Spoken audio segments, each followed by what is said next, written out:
प्रीतम मुंडेंना नाशिक लोकसभा मतदारसंघातून उमेदवारी देऊ असं वक्तव्य पंकजा मुंडेंनी केल्यानंतर महायुतीमध्ये पुन्हा चर्चेला तोंड फुटलंय। शिवसेना आणि राष्ट्रवादी काँग्रेसमध्ये रस्सीखेच सुरू असतानाच भाजपनेही त्यांचा दावा कायम ठेवला होता। परिणामी छगन भुजबळ यांनी पंकजा मुंडेंना नाशिकमध्ये लक्ष देण्याचा सल्ला दिला।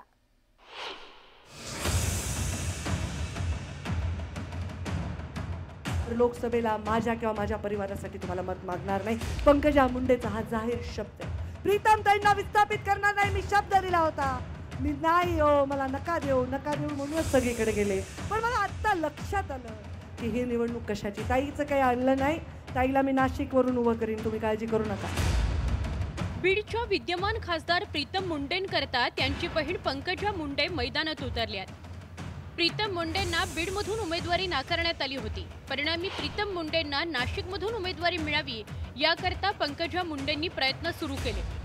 मात्र तीनही पक्षांच्या दावेदारीमुळे महिना होऊनही नाशिकच्या जागेचा तिढा सुटलेला नाही। निर्णयाला उशीर होत असल्याने छगन भुजबळ यांनी उमेदवारीच्या स्पर्धेतून स्वतःहूनच माघार घेतली। पण आता प्रीतम मुंडेंना नाशिकमधून उतरवण्याच्या पंकजा मुंडेंच्या वक्तव्याचे चांगलेच पडसाद उमटतात।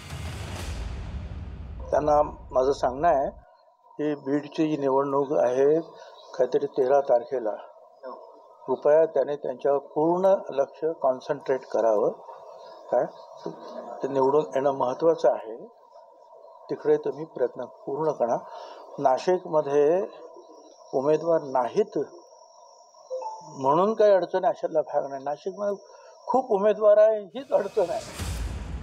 नाशिक मतदारसंघात सुरू असलेली रस्सीखेच आणि पंकजा मुंडेंनी केलेलं वक्तव्य यावर भाजपच्या नेत्यांनी कशा प्रकारे बाजू मांडली ते आता बघूया। मला वाटतं तुम्ही निवडणुकीच्या संदर्भात बोलूया। जागा वाटप हा पक्ष श्रेष्ठींचा निर्णय असतो।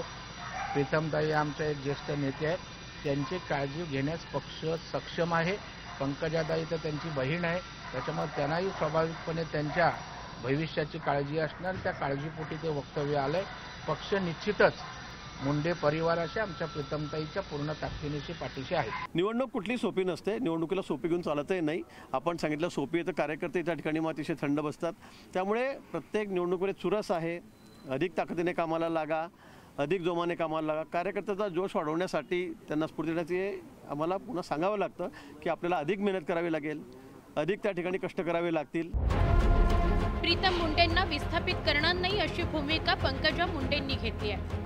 उमेदवारी अर्ज दाखल केल्यानंतर शक्ती प्रदर्शन करत पंकजा मुंडेंनी मोठ्या गर्दीसमोर प्रीतमच्या उमेदवारीबाबतचं वक्तव्य केलंय। परिणामी नाशिक लोकसभा मतदारसंघ शिवसेनेला सुटणार की भाजपला हा प्रश्न पुन्हा निर्माण झालाय।